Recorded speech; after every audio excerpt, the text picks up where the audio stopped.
Kita ulas lebih lengkap soal program diskon ala Prabowo ini, seberapa efektif dapat mendorong aktivitas perekonomian di masyarakat. Kita ulas bersama pakar ekonomi UI, Telisa Aulia Valianti, dan anggota Komisi 11 DPR RI dari fraksi Partai Demokrat, M. Fatih. Selamat malam, Mas Fatih, Bu Telisa. Selamat malam. Selamat malam, Pak I- Fatih, dan selamat malam. Selamat Ya, malam, saya mau ke Telisa. Bu Telisa dulu. Bu Telisa, kalau dilihat dari programnya Pak Prabowo ini, BSU 150.000 untuk 2 bulan, berlaku untuk Juni dan juga Juli. Artinya nanti keseluruhan yang akan mendapatkan bantuan upah ini, subsidi upah ini adalah sebesar Rp300.000. Nah, menurut Ibu sendiri, dalam Rp300.000 selama 2 bulan bantuannya, ini cukup nggak sih untuk mendorong perekonomian kita?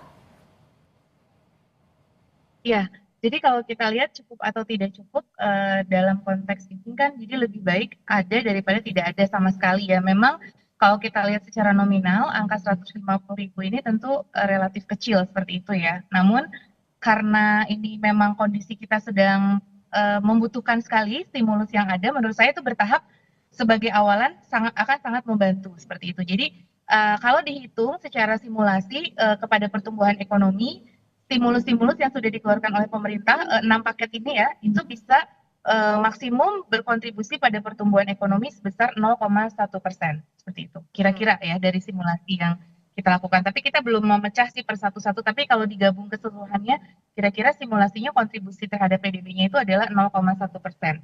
Oke, kalau dari DPR sendiri, Mas Fatih, kalau tadi dilihat kan oke, mungkin tidak terlalu besar, tapi kemudian yang penting ada, dan kemudian juga ada kan paket-paket atau stimulus-stimulus lainnya. Nah ini memang semuanya akan digelontorkan selama bulan Juni, Juli, 2 bulan saja atau gimana, Mas Fatih? Iya, memang ini kita harapkan akan menjadi sebuah program yang bisa diteruskan oleh pemerintah karena mengingat program ini sangat baik. Jangan dilihat 300.000-nya per orang, tetapi penerima bantuan yang kurang lebih sekitar 17 juta orang ini akan memberikan dampak, diharapkan akan memberikan dampak ekonomi khususnya di level yang paling bawah. Yang penting uangnya itu jangan dipakai yang enggak. Ini harus dibelanjakan untuk belanja yang baik, untuk konsumsi yang baik, tidak dipakai untuk kepentingan hal-hal yang sifatnya negatif itu. Nah, ini jangan dilihat dari 300 jutanya, 300 ribunya, tetapi ini penerimanya ini sangat besar, jumlahnya banyak, dan mudah-mudahan bisa menjadi sebuah stimulus bagi ekonomi kita. Kalau hitung-hitungannya, Mas Fatih, dari 150.000 kali 2 bulan, totalnya 300.000, ini sudah maksimum belum yang pemerintah bisa kasih ini untuk 2 bulan ini, untuk bantuan kepada para pekerja maupun guru yang gajinya tadi upahnya di bawah 3,5 juta? Ya, tentu nanti ini akan dilihat bagaimana efektivitas daripada penggunaan dana ini, bagaimana efeknya nanti kepada ekonomi. Tadi Ibu Telisa sudah menerangkan bahwa kurang lebih hasil hitung-hitungan itu 0, sekian persen, tapi ini kita lihat nanti realisasinya seperti apa. Nah, kalau misalnya efeknya ini bisa baik, bisa sesuai dengan harapan, bisa membantu memutar roda ekonomi lebih cepat, ya tentu kita mendukung pemerintah untuk bisa melanjutkan dan juga menyesuaikan secara besaran dan jumlahnya gitu. Oke, Bu Telisa, sebenarnya kan bukan hanya BSU saja ya, tapi ada stimulus lainnya, ada diskon untuk tarif tol, moda transportasi, termasuk juga kembali ada subsidi ini ya, listrik ya, PLN. Nah, tapi kalau yang kita lihat kemarin berkaca dari paket-paket ekonomi jelang Lebaran, kan ada juga tuh diskon-diskon tarif tol, diskon moda transportasi. Nyata-nyatanya ini tidak mampu meningkatkan daya beli masyarakat. Lalu pertanyaannya, apa yang bisa membuat paket subsidi atau stimulus di bulan Juni-Juli ini bisa berbeda dan membuat pergerakan ekonomi juga berbeda dibandingkan sebelumnya? Masih. Jadi kalau kita lihat memang stimulus ekonomi ini kan begini ya, biasanya tuh diberikan kepada kelas bawah ya, terutama ketika ada bantuan sosial seperti itu. Nah, kalau sekarang diberikannya kepada kelas menengah ya, terutama yang berpendapatan 3,5 juta ini. Kan kalau sebelumnya adalah yang tidak berpendapatan ya, misalkan miskin ekstrim, terus yang dalam kondisi kemiskinan itu diberikan bansos. Nah, kalau sekarang tuh subsidi upah terutama untuk sektor padat karya. Nah, itu yang membedakan sih dengan sebelumnya, karena kan kita memang banyak dikompos oleh kelas menengah. Nah, penduduk kelas menengah itu salah satunya mungkin dari base minimal 3,5 juta itu adalah mereka yang rentan miskin. Jadi program ini adalah untuk menjaga agar yang rentan miskin ini tidak masuk ke dalam jurang kemiskinan. Jadi untuk menjaga juga tingkat kemiskinan. Jadi selain untuk daya beli, juga untuk menjaga agar yang rentan miskin itu tidak jadi jatuh miskin seperti itu. Jadi itu sih yang perbedaannya dengan sebelumnya. Jadi kalau sebelumnya, dan ini juga untuk mendukung industri manufaktur padat karya, karena di situ kan dibilang subsidi upah untuk sektor padat karya, karena padat karya kita ini manufakturnya kan belakangan ini banyak kendala gitu ya dari sisi PHK-nya dan lain, makanya itu Tapi sekarang bisa didorong membantu lagi. nggak sih menurut Bu Telisa sendiri dengan 6 subsidi? Iya, tentunya itu akan membantu ya Mbak ya, karena kan sektor padat karya sendiri kan memang sedang kesulitan. Nah, ketika dibantu dengan subsidi upah ini, setidaknya bisa meringankan juga dari sisi perusahaan. Jadi tidak hanya dari sisi konsumennya, tetapi juga dari sisi perusahaannya seperti itu. Juga itu kan industri-industri manufaktur padat karya untuk membuat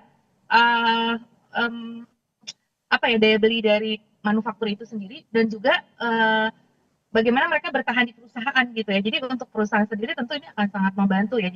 Jadi program ini bisa membantu kedua belah pihak, dari sisi produsennya, karena dia bisa menjaga agar si karyawan itu tetap berdaya beli. Di satu sisi untuk karyawannya sendiri tentu untuk menjaga daya beli mereka dan mempertahankan mereka juga untuk loyal dengan perusahaan ya, karena mereka bisa ada tambahan ini. Jadi ini menurut saya bisa dari kedua belah pihak keuntungannya begitu. Tapi kalau Mas Pati ada yang mengatakan gini, tadi stimulusnya nanti akan jalan di 2 bulan Juni dan juga Juli. Nah, tapi ada juga yang bilang begitu, kenapa tidak fokusnya kepada pembukaan lapangan kerja saja begitu.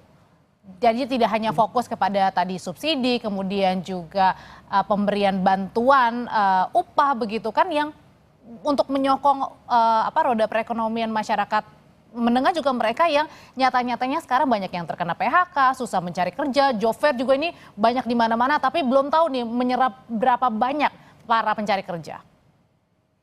Iya, ini kan program tambahan, Mbak.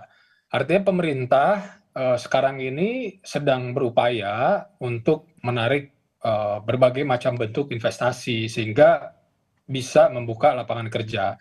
Namun demikian, ini adalah program stimulus ini adalah program tambahan yang diharapkan untuk menjaga para kelas pekerja itu yang memang sekarang sudah memiliki pekerjaan, tadi diterangkan juga, sehingga mereka bisa memiliki kemampuan yang lebih baik, yang penting dananya ini dipergunakan untuk konsumsi hal-hal yang baik gitu. Ini jangan dipakai yang enggak gitu. Oke. Nah, jadi berarti nggak boleh dananya dipakai untuk libur gitu, karena kan bertepatan nih Juni Juli anak-anak udah mulai libur sekolah. Kalau libur kan itu juga akan menggerakkan ekonomi, bagus. Yang negatif itu adalah yang memang tidak akan berkontribusi apapun kepada ekonomi, baik itu ekonomi daerah ataupun ekonomi nasional kan gitu. Jadi seperti judol dan lain-lain itu jangan dipakai seperti itu uangnya. Uangnya ini dipakai belanja di kampung, belanja di warung, belanja di desa gitu. Nah, ini akan menggerakkan ekonomi di bawah. Nah, tadi menjawab pertanyaan Mbak terkait dengan pembukaan lapangan kerja, ini terus-menerus dilakukan. Berbagai macam langkah ini sedang diupayakan oleh pemerintah dan kita mudah-mudahan akan bisa melihat hasilnya beberapa waktu ke depan. Bu Telisa, kalau diluncurkannya pada bulan Juni-Juli, kan memang dalam waktu dekat, kemudian juga menuju ke triwulan kedua juga ya, untuk menjaga kestabilan ekonomi kita. Nah, tapi kan di bulan Juni-Juli ini banyak juga yang anak-anak sudah mulai liburan, tapi juga satu sisi mereka juga harus menghadapi untuk biaya pendidikan kan. Nah, ini gimana nih dengan stimulus yang ada? Masih di mute, Bu? Oh iya, maaf. Jadi ini memang menarik sekali Mbak, kebijakan ini kebetulan momentumnya pas. Ada 2 momentum. Yang pertama adalah pengumuman PDB nanti triwulan 2. Itu kan PDB triwulan 2 itu April, Mei, Juni. Nah, terus kemudian, jadi ini untuk mencapai target PDB juga, karena kan PDB 1 kita kan agak low. Nah, oleh karena itu untuk mengejar di kuartal 2 kita kejar nih. Nah, salah satunya dengan stimulus-stimulus ini, supaya pertumbuhan ekonomi kita bisa lebih dari 4,87. Syukur-syukur bisa 5% seperti rata-rata yang selama ini kita capai. Nah, yang kedua, ini ada momen seasonal. Seasonalnya itu adalah bersamaan dengan anak sekolah. Jadi ini juga harapannya tadi seperti ya mendukung yang disampaikan oleh Pak Fatih ya, bahwa sebetulnya ini momentum ini buat belanja hal yang positif.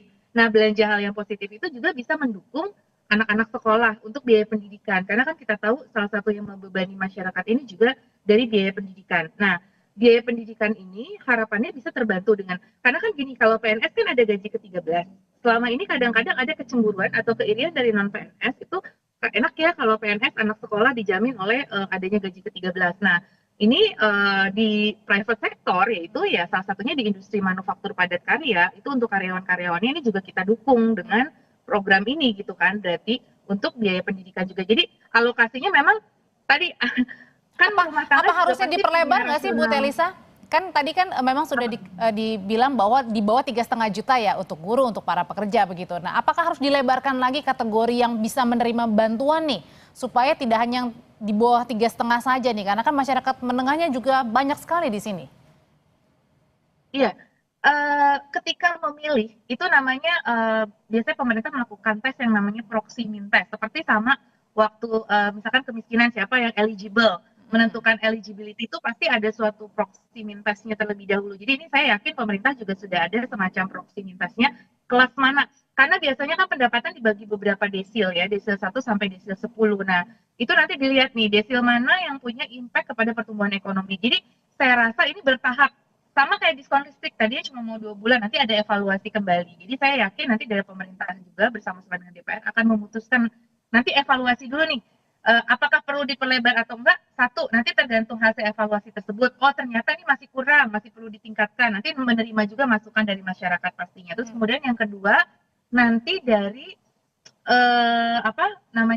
respon masyarakat kan pasti tadi ya, again ada masukan-masukan. Terus yang ketiga yang pasti adalah ketersediaan APBN-nya. Kalau diperlebar kan otomatis APBN yang harus dikeluarkan lebih besar nih dari sisi funding. Nah, nanti kan akan melihat nih kemampuan APBN seperti apa, defisitnya supaya tetap terjaga dan sebagainya. Jadi kalau menurut saya ini kita lihat dulu nih, nanti ke depannya sangat terbuka harusnya untuk evaluasi dan perbaikan atau pengembangan lebih lanjut. Berbicara soal kemampuan APBN kita nih, Mas Fatih, apakah 300.000 ini sudah maksimal banget? Kalau kita lihat sebelum-sebelumnya kan di era pemerintahan sebelumnya ada bantuan 300.000, kemudian di masa Covid juga bahkan 2 kali lipat lebih besar. Kalau dari sisi kemampuan tentu saja ada kemampuan. Namun mana yang lebih efektif? Ketika penggunaan APBN ini mana yang akan berefektif, mana yang akan lebih bisa untuk membantu memacu economic growth. Nah makanya ini saya pikir menjawab pertanyaan tadi ini sangat mungkin untuk dilebarkan, sangat mungkin untuk dilakukan penambahan, disertakan parameter-parameter lainnya. Namun di awal ini saya pikir kita harus apresiasi ikhtiar pemerintah di dalam rangka untuk menjaga kelas ekonomi tertentu sehingga tidak jatuh ke bawah. Ini adalah sebuah support, ini adalah sebuah hal yang sangat baik kita dukung dan mudah-mudahan ke depannya bisa sesuai sasaran, bisa sesuai dengan apa yang direncanakan dan mudah-mudahan efektif untuk bisa berkontribusi kepada pertumbuhan ekonomi. Oke, Mas Fatih, khusus untuk tadi BSU, kalau misalnya bantuan langsung tunai kan sudah ada data-datanya. Tapi kalau misalnya untuk subsidi upah nih bantuannya, gimana cara tahu bahwa oh ini loh orang yang tepat sasaran? Kan sudah teridentifikasi, kurang lebih kelas pekerja yang jumlahnya ada sekitar 17 juta orang. Nah ini gimana nih, yang prioritasnya mana dulu, di mana? Jadi yang maksimal penghasilannya itu 3,5 juta. Kan gitu. Terus juga tidak menerima program-program bantuan lainnya dari pemerintah. Nah inti adalah asas keadilan. Jadi kalau misalnya tadi oleh Bu Telisa disebutkan bahwa misalnya kalau PNS itu punya gaji ke-13 dan juga kalau pekerja private sector itu yang gajinya sudah UMR dan sudah dipandang mampu, nah itu tidak di dalam kategori orang yang menerima bantuan ini gitu. Nah ini khusus secara spesifik diberikan kepada kelas pekerja dengan pendapatan tidak lebih dari 3,5 juta dan sudah teridentifikasi tentunya kurang lebih sekitar 17 juta orang dan saya pikir 300 ribu rupiah kali 17 juta ini mudah-mudahan bisa memberikan kontribusi yang baik lah bagi pertumbuhan Berarti ekonomi. artinya kalau yang saat ini bisa terkena PHK atau tidak bekerja ini tidak dapat ya, karena yang tadi ukurannya adalah di bawah 3,5 juta ya. Ya, saya pikir melihat kriteria penerimanya mungkin seperti itu. Bu Telisa, ini kan memang masih terlalu dini kalau misalnya kita evaluasi, tapi kalau boleh diandai-andai, mungkin apalagi yang bisa dilakukan atau dimaksimalkan supaya untuk menggerakkan ekonomi dan tadi menjaga juga agar pertumbuhan ekonomi ini tetap di atas 5%. Bu Iya. Telisa. Jadi kalau menurut saya ini sudah tepat ya sinergi yang dilakukan. Tinggal nanti dengan itu kan banyak kan dari sisi fiskal ya, kebijakan fiskal. Nah, nanti tinggal didukung dengan sinergi dari kebijakan moneter dari sisi likuiditas. Kemarin sebenarnya sudah turun, jadi bagaimana mensinergikan dengan kebijakan di sisi moneter dan juga kebijakan strukturalnya. Kebijakan di sisi moneter itu adalah masyarakat lebih mudah mengakses kredit, kemudian juga dari sisi perbankan juga suku bunga lebih murah ya untuk mendapatkan permodalan usaha juga lebih murah sehingga lebih kondusif. Kemudian yang kedua dari sisi struktural yang perlu dijaga itu adalah perlindungan kepada diplomasi dampak dari tarif ini, karena kan dampak dari tarif ini begitu besar ya kepada ekonomi kita. Jadi dampak dari tarif ini bagaimana diplomasi kita harus kita jaga supaya masyarakat itu tetap bisa kan kegiatan ekspor impor tetap berlangsung dan menjaga kepercayaan investor supaya investasi tetap masuk. Selama keran investasi itu masuk, potensi pertumbuhan ekonomi kita akan terjaga. Kemudian juga terus menciptakan lapangan kerja tadi. Kuncinya juga di struktural itu menciptakan lapangan kerja bagaimana tetap dilakukan peningkatan upskilling dan reskilling. Jadi kebijakan jangka menengahnya. Karena ini kan jangka pendek ya. Oke, karena hanya 2 bulan yang ini ya. Ya, nah jangka panjangnya itu kebijakannya harus tetap dimainkan seperti itu. Itu jangan lupa untuk ya regulasi, investasi tetap berjalan, terus kemudian itu lapangan kerja. Jadi bagaimana kita mendorong terus penciptaan lapangan kerja sambil disertai dengan peningkatan dari sisi SDM-nya, kesiapan SDM dari sisi skill-nya. Jadi lebih sering mengadakan kayak kemarin tuh job fair tuh sebenarnya bagus ya, cuma kita agak miris ya kemarin lihat di job fair tuh kan kita ramai juga ya, di mana rebutan banget gitu satu pekerjaan. Dan nggak tahu Bu satu pekerjaan ini dapat menampung berapa pencari kerja kan? Betul. Nah, jadi harapannya terus mendorong ya wirausaha dan kegiatan investasi-investasi yang dapat menciptakan lapangan kerja. Jadi investasi kita pun sekarang harus lebih selektif dalam arti jangan cuma investasinya aja, tapi juga bagaimana investasi menyerap lapangan kerja. Terutama talenta digital juga harus kita siapkan karena kan kita banyak kan ekonomi digital. Jadi itu juga harus kita siapkan. Jadi transformasi strukturalnya harus kita dorong juga seperti itu. Dan hal itu juga ya Mas Fatih yang menjadi fokus perhatian. Jadi bukan hanya jangka pendeknya aja pemberian subsidi, kemudian juga bantuan, tetapi juga tadi bagaimana menjawab keresahan nih untuk lapangan pencari kerja, upskilling, reskilling, sebagainya. Itu yang nampaknya menjadi jangka menengah dan jangka panjang nih untuk bisa menopang. Itu semua sedang dilakukan dan di dalam proses pemerintah tanpa henti ya. Ini terkait dengan penyediaan lapangan pekerjaan, kita terus-menerus melakukan upaya sehingga FDI direct investment ini ataupun investasi domestik ini bisa terus tumbuh. Nah, ini terkait dengan bantuan subsidi ini kan untuk mendorong daripada konsumsi, mendorong daripada daya beli. Jadi semua upaya ini dilakukan oleh pemerintah. Dan bukan hanya pemerintah pusat, saya berkeliling di daerah-daerah juga saya lihat semangat yang sama ada pada pemerintah daerah. Mereka juga membuka peluang-peluang pekerjaan. Beberapa provinsi itu bahkan sudah punya portal untuk bekerja sama dengan sektor swasta, di mana diwajibkan bagi mereka dalam persentase tertentu itu untuk harus menyerap tenaga kerja lokal. Saya pikir ya ini upaya yang baik dari pemerintah. Asal benar-benar ada gerakannya ya, konkretnya ya Mas Fatih ya. Mari kita dukung dan kita awasi. Oke, kalau dari Bu Telisa sendiri dalam jangka panjang apakah ada lagi Bu selain tadi kuncinya adalah reskilling, upskilling dan juga bantuan penciptaan lapangan pekerjaan yang baru? Iya.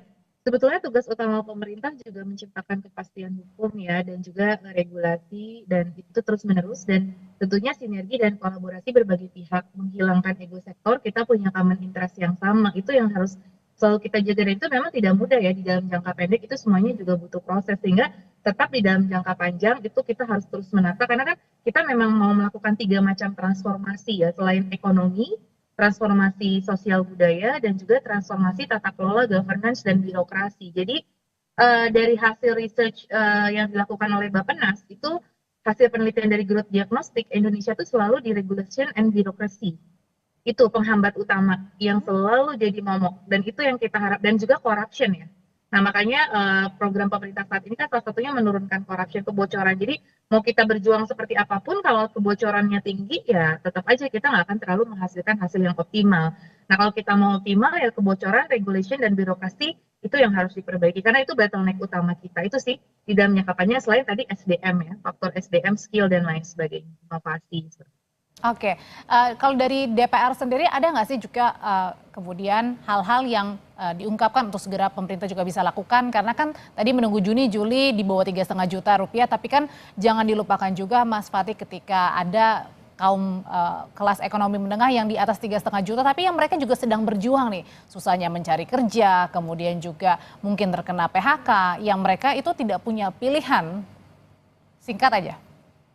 Iya, tentu kita bersama-sama dengan pemerintah terus-menerus bisa memberikan dukungan, sehingga yang kemarin itu kita sempat lihat adanya penurunan daripada realisasi achievement dari pertumbuhan ekonomi ini, ke depannya bisa terkejar gitu dari berbagai macam upaya, mau dari moneter ataupun dukungan fiskal, sehingga nanti efeknya itu bisa terasa bagi masyarakat. Ini terus-menerus kita lakukan. Jangan ragukan komitmen pemerintah. Cuma yang penting itu tadi, bagaimana supaya bantuan subsidi ini tepat sasaran, dipergunakannya itu harus benar gitu. Belikan konsumsi yang positif itu.